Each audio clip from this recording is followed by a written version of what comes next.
宜兰罗东有一间中医诊所，和一个家己讲是做租厝管理的查甫人走来讨房产起冲突。经过警方调查，发现到这个查甫人是诈骗集团请来的，因佮专门吸收大师甲中人甲调集要卖厝的人来领钱。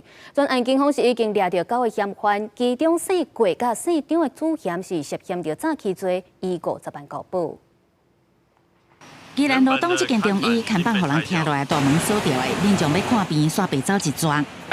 来看中医师的哦，知道他没开吗？不知道哎。这间中医因为要卖纠纷，和讲是主管的林先生讨房产，佮团起的网络，过程冲突不断。警方佮因为安尼，互人质疑阿虎这个组的人。 这间没有，对，这间等之后我判决。对，因为你这间还没有那个。不过警方详细调查发现，这个林先生好亲像是一个诈骗集团请的。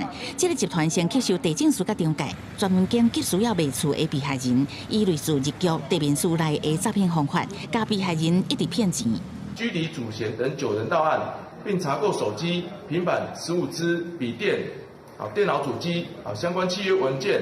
以及毒品、K 盘等证物。警方查出，家己讲厝主的姓郭女子姓张的查甫人，找中介甲地政署配合，家中医师买厝了后，伪造通知文件，佮以中医师的名义，互保险公司拨钱互家己，互卖厝的被害人一线都无摕到，佮由人头买主甲买到的不动产设定抵押借钱，2解不法获利。到尾也佮承诺被害人2年后会当优先买回去，骗被害人先签2年的租约附租金。专案警方依照诈欺罪嫌侦办，拢总带回9个人，姓郭查某人甲姓张的查甫人，互检方入定50万交保。非经营业者而从事经营业务，依据租赁住宅市场发展及管理条例第36条规定，由县市政府主管机关禁止其营业，并处公司负责人或行为人新台币4万元以上20万元以下罚款。